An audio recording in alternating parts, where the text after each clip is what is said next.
Choosing the right leader is of utmost importance if we want the organization to grow. And this includes, of course, religious organizations as well. Who are the leaders that should be chosen to lead us? What are the qualities that will be demanded of those who are in leadership? My dear brothers and sisters, right from the outset, it is important to take note that leadership is a gift from the Lord.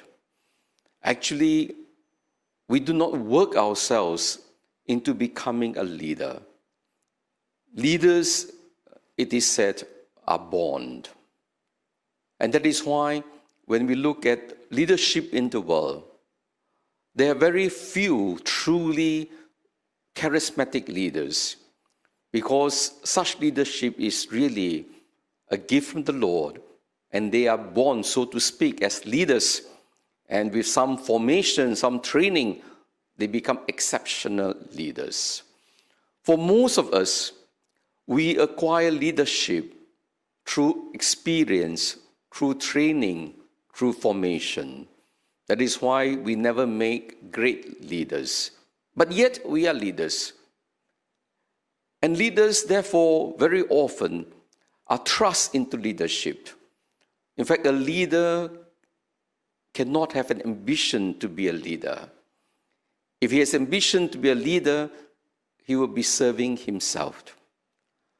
In fact, most of us, we are called into leadership because there is a vacuum, because there is a need.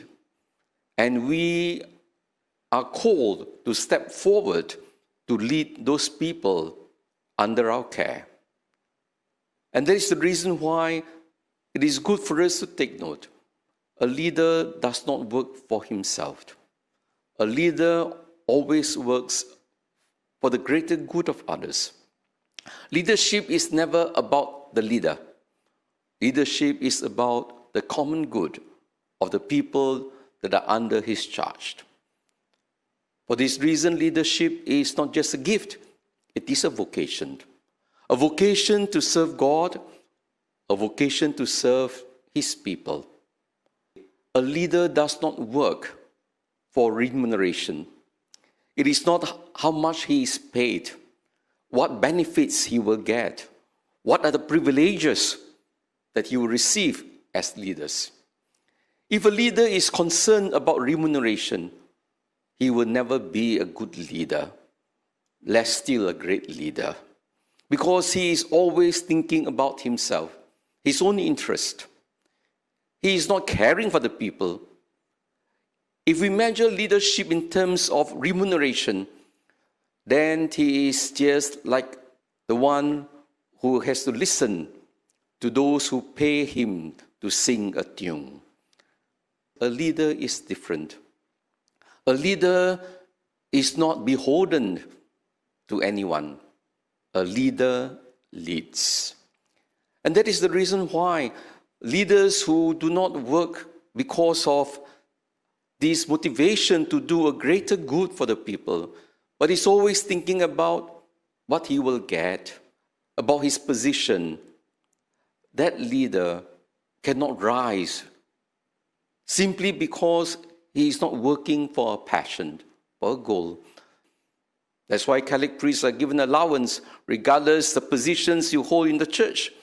It's a flat allowance, so that priests will be dependent on God, on divine providence, and not so much concerned about his own benefits. A leader is driven by a higher vision in life. If you don't have a higher vision, you cannot be a leader. Leaders who are pragmatic, who are just working for the present only. He is worried about his position, whether he will get elected, whether he will be promoted. That kind of leader will not be able to bring the people further because he is driven wrongly. He does not think of the future. He is not working for the future generation, the greater good of the people.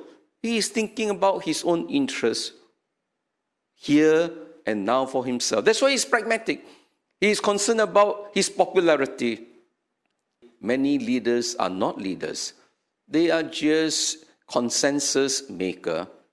They are being led by the sheep because they have no vision. The sheep tells the leader what to do and he brings them together. Okay, this is what we do. He is not the one commanding. He is not one providing a vision. That is a poor leader. And so it's very important, therefore, when we are called to be leaders, we need to be disciplined. We need to have self-control. A leader who does not practice self-control, he has no right to control anyone. That is why a true leader must be a person who is very, very calm, able to exercise clarity of mind, and to be able to control especially his emotions, his anger, his frustration. Because without calmness, we cannot make right decisions. A leader, therefore, must take time out to make sure that he is looking after himself bodily, spiritually, mentally, looking after his soul. If the leader is in poor health, he cannot lead. He has to take care of his mental health, to have peace of mind. He must have time to pray, to nurture himself, to strengthen himself. A leader who does not pray, who does not communicate with God, cannot communicate with others. He cannot bring the message of God to his people. That's why a leader has to be disciplined in his time, in the way he exercises his routine. That is what leadership is all about. Leadership is first and foremost control over oneself. Those of you who want to be leaders, if you have no self-discipline, don't try to discipline others. You begin with yourself first. If you can control your life, manage your life, you live an ordered life, then we can talk about helping others to live their life properly. A leader also needs to have good IQ and EQ as well. IQ is not enough to be a good leader. You can be very intelligent.